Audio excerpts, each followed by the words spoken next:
Hi, I am Bimlesh. मैं आप लोग को कुछ कहानी थोड़ी सी कहानी है जो आपको बहुत अच्छे से बताना चाहता हूँ। ये कहानी छोटी है पर आप लोग के लिए उपयोगी है। ये कहानी लेखक मुंशी प्रेमचंद की है। मंत्र से लिया गया मंत्र। ये कहानी बहुत अच्छी है। किसी भी काम के प्रोफेशन हो, या कोई डॉक्टर हो, या कोई टीचर हो, या कोई बिजनेसमैन हो, या कोई करता हो, कोई भी कुछ भी करता हो, उसके कहानी के इस कहानी के माध्यम से उसको हम बताना चाहते हैं। छोटी सी है, छोटी है पर आप लोग को समझ में आएगी कि इस कहानी का माध्यम क्या है। Let's go.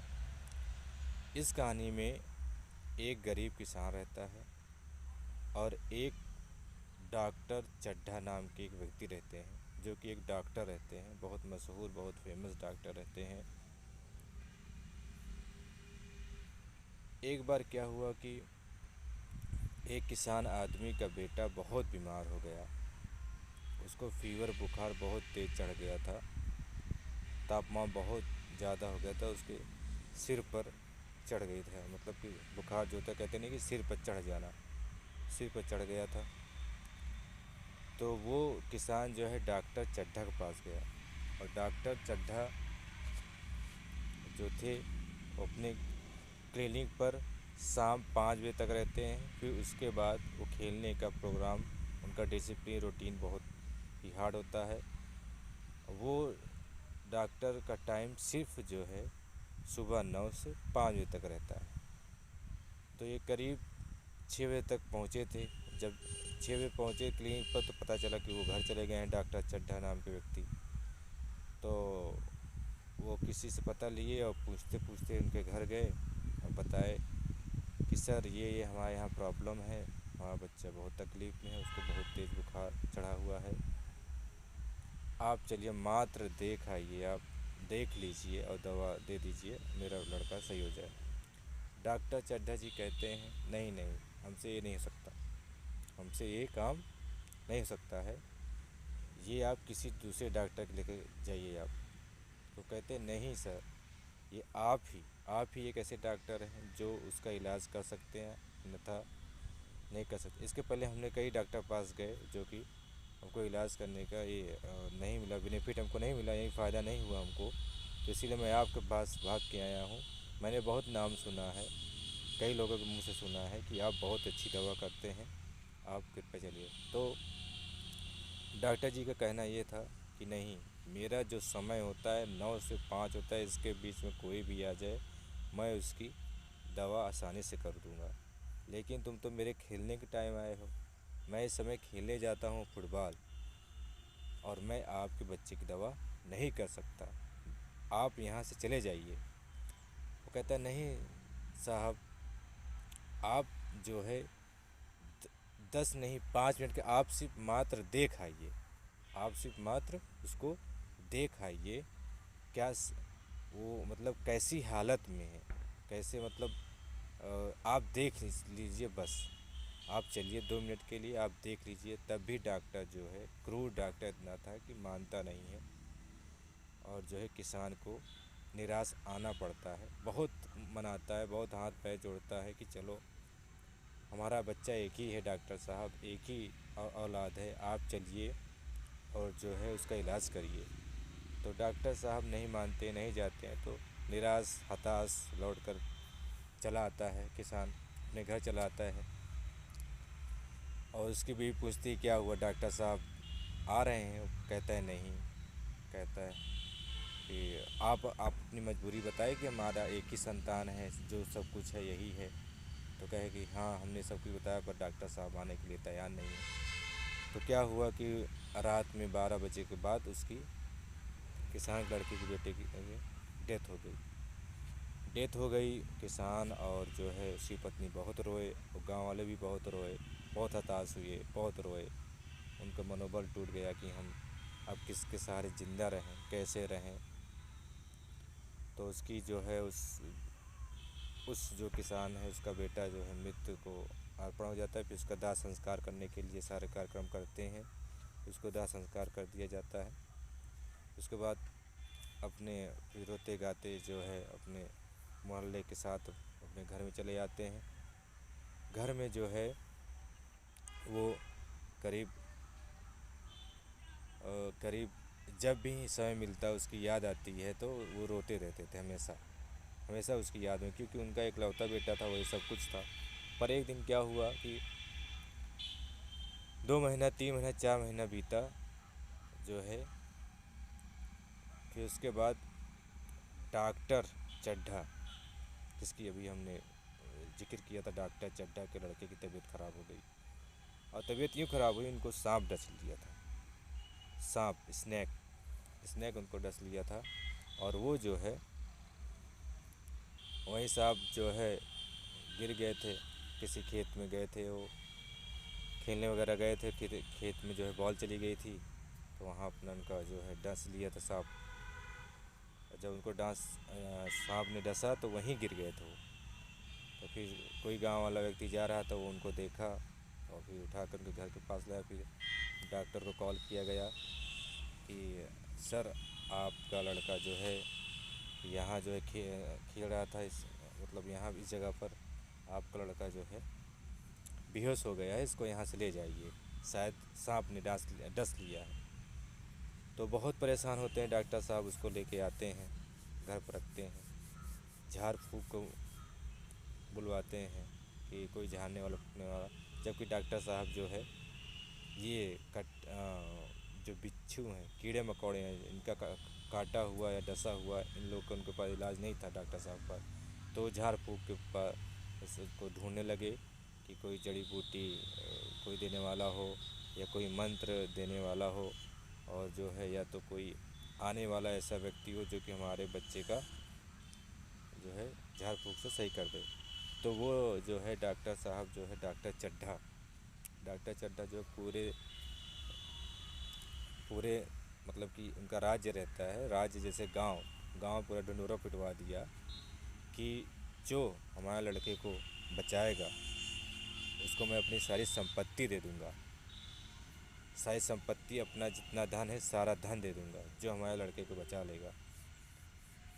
तो काफ़ी वैद्य आए, उसका इलाज किए, नहीं आराम हुआ वो, और उसका जो है चेहरा और डाउन होता चला जा रहा था, सारी शरीर जो है काली।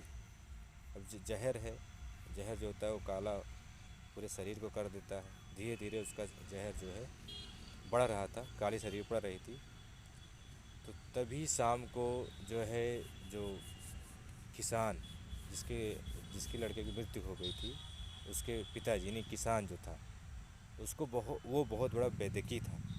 वैद्यकी यानी कि बिच्छू या सांप या नेवला कोई भी काटे तो उसको बहुत बड़ा उसका ज्ञान था, उसके विषय में बहुत बड़ा ज्ञान था। तो उसने सोचा कि चलो जो हुआ हमारे लड़के के साथ हुआ, हमारा लड़का ख़त्म हो गया, मैं नहीं चाहता कि डॉक्टर साहब का लड़का भी ख़त्म हो। वो जैसे बाहर कदम उठा के चलता है, तभी अचानक उसकी पत्नी उसको रोकती है। तुमको याद है ना कि वही डॉक्टर साहब हैं जिसने अपने पुत्र को इलाज करने के लिए मना किया था, और हमारा पुत्र भी लौता था, एक लौता था, वो हमारा सब कुछ था, और आप जो है बड़े आसानी के साथ आप चले जा रहे हो। वो दिन याद नहीं है, कितना रोए थे, कितना विलाप किए थे हम लोग, आपको याद नहीं है। तो किसान कहते हैं नहीं छोड़ो, जाने दो, सबके साथ सबका समय है, अपना अपना आता है जाता है। कहता है नहीं, कतई तुम नहीं जाओगे। कहता है ठीक है बाबा, हम नहीं जाएंगे, रहने दो, हम जो है यहीं रह लेते हैं। घर पर रहता है। फिर रात के 12 बजता है, तब जब उसकी बीवी की आंख लग जाती है तो वो जाता है, उसका दिल नहीं मानता। वो कहता है कि नहीं, जिसके वजह से मेरी जान, मतलब जिस वजह से उसकी जान बच सकती है वो मैं हूँ, मैं ही उसका इलाज कर सकता हूँ। तो अपने ज्ञान जो हमको ज्ञान है, मैं अपने ज्ञान को क्यों रोकूँ। जो हमारा ज्ञान है, अगर किसी की जान ना बचा सकूँ तो हमारे ज्ञान का क्या महत्व है। तो इसलिए हमें जाना चाहिए और हम जो है उसकी दवा करेंगे, आराम हो जाएगा, बहुत अच्छी बात है। तो ठीक हो जाता है। 12 बजने के बाद वो निकल जाता है। सुबह वहाँ पर पहुँचता है, और जब पहुँचता है फिर जैसे किसान अंदर होता है तो वहाँ कहते हैं कौन लड़का है जो कि बीमार है, जिसको तकलीफ़ है या जिसको सांप डसा है। तो उनके एक जो है नौकर रहता है डॉक्टर साहब का, कहते हैं डॉक्टर साहब एक वैद्यकी जी आए हैं, वो वैद्यकी कह रहे हैं कि हम इसको सही कर देंगे, मतलब इसका इलाज सही कर देंगे। तो डॉक्टर बड़े घमंड के साथ कहते हैं इतने सारे जो है डॉक्टर आए और इतने सारे वैद्यकी आए, डॉक्टर आए, वो इलाज नहीं कर सकें तो भला ये एक आदमी क्या कर पाएगा। कहता नहीं, वो बता रहे अपने आप को कि मैं इसमें माहिर हूँ। तो डॉक्टर साहब कहते चलो चलो ठीक है, कोई बात नहीं, आने दो, इनका भी देख लेते हैं कैसे इलाज करते हैं। चलो भाई ठीक है, लेके जाओ।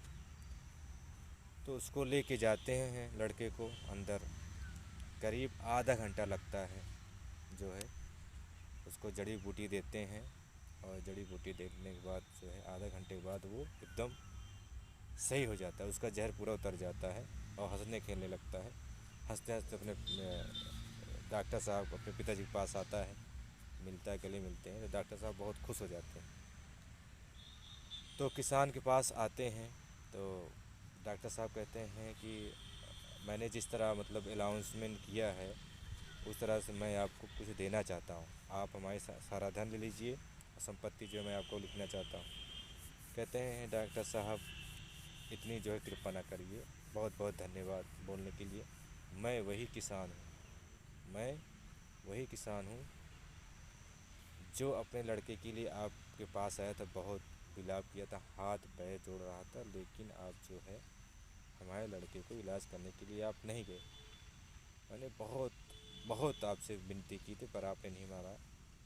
तो डॉक्टर साहब बहुत हताश हो जाते हैं, कहते हैं नहीं नहीं, जो हुआ माफ़ कर दीजिए, पैर छूता हूँ आपका, उनको माफ़ कर दिया, ऐसे दोबारा गलती हमसे नहीं होगी। डॉक्टर साहब बहुत कोशिश करते हैं लेकिन वो नहीं मानता। वो कहते हैं हमसे धन ले लीजिए, जो पूरा मतलब मेरा घर बार ले लीजिए आप।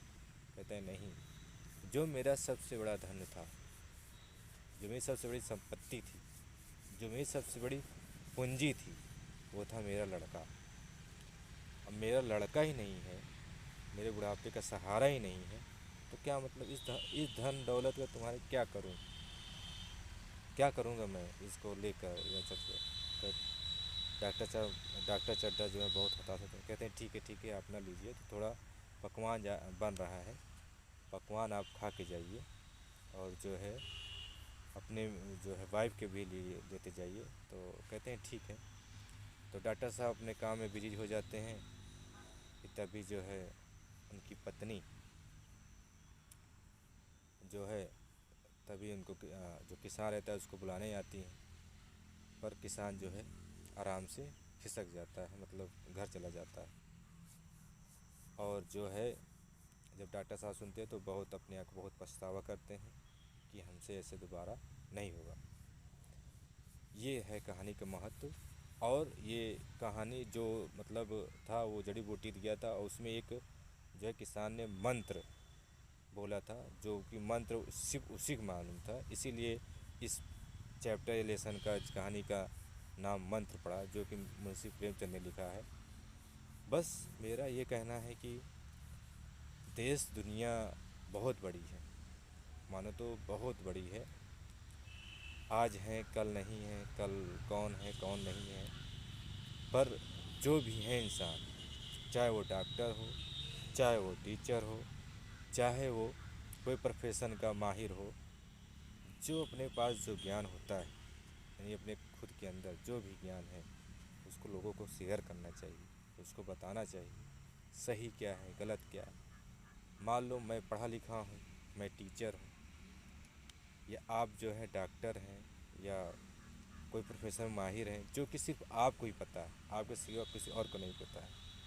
तो अपने प्रोफेशन के लगाव बहुत होना चाहिए, घमंड नहीं होना चाहिए। कोई प्रोफेशन हो, चाहे कोई टीचर हो, चाहे कोई डॉक्टर हो। मान लो कोई एक टीचर से बच्चे कोई प्रश्न नहीं आ रहा हो, आज नहीं आ रहा है, उसको जो है आप समझा देंगे, बता देंगे, वो आगे जाके समझ जाएगा। आज बच्चे को आप डांटेंगे, फटकारेंगे, समझाएंगे कि चोरी करना बुरी बात है, हर चीज़ बताएंगे, बच्चा जो है यही सब नहीं जानता रहता है, तो आगे चल के चोर, बदमाश या डाकू बनता है या कोई गलत काम करता है। फिर दूसरी बात, डॉक्टर है जो कि माहिर है अपने प्रोफेशन में, अच्छा इलाज करना चाहता है, वो जो है कुछ अपने घमंड वजह से जो है किसी की जान नहीं बचा सकता है। अगर किसी की जान बचनी होती है तो वो जो है डॉक्टर आनाकानी करता है, अभी टाइम नहीं है, ऐसा है वैसा है। नहीं, ऐसा नहीं करना चाहिए। हाँ, आपका फ़र्ज़ है, आपका नियम है, आप उसको बचाइए और उसको आप टाइम दीजिए, उसको आप बताइए। जो है टीचर भी जो है अपनी वैल्यू समझे, और जब भी स्कूल या कॉलेज में जाएं, जब भी क्लास के अंदर जो जाएं, तो उनको कुछ ना कुछ आप सिखा के आइए। ना कि स्कूल और टीचर या डॉक्टर लोग जो है प्रवेश करते हैं घर के मतलब जैसे अस्पताल में, तो वो क्या है, थोड़ा आलसपन वो जो होता है ये आ जाता है। पर हम ये नहीं कहते, जो भी कुछ रहता है आप किसी को कुछ देने जा रहे हो, किसी की लाइफ जो है आपकी वजह से बचने जा रही है। लाइफ बहुत इम्पोर्टेंट है हर एक के लिए, और ऐसी बात नहीं है कि लाइफ में जो है आप निरंतर, हर चीज़ का समय होता है सब, पर जो है थोड़ा ध्यान रखें। इस कहानी से हमने यही समझाया कि हाँ, कि कोई भी किसी का प्रोफेशन हो, बहुत लगाव और बहुत ही लगाव होना चाहिए एक दूसरे के प्रति, और जो है जिसकी वजह से हमारी जान बच जाए, वो ज्ञान सभी को शेयर करना चाहिए। ज्ञान एक ऐसा धन है जो कोई नहीं चुरा सकता है। ज्ञान जो है, तो आप लोग के लिए यही था कि ज्ञान एक ऐसा है जो आपके एक मणि, हीरा के समान होता है। जो हीरा इतना कीमती होता है, ज्ञान जिसके पास हो जाता है वो भी अपना कीमती, जिसके पास नॉलेज ज्ञान हो जाता है वो चीज़ का, वो हीरे से बढ़कर नहीं है, और हीरे से उससे भी ज़्यादा है। तो आपको यही माध्यम था, यही समझाने का हमारा मोटो था कि जिसके पास जितना भी कुछ है ज्ञान, उसको शेयर करें। अच्छा है, गलत क्या है वो आप समझाएं दूसरे को। That's it.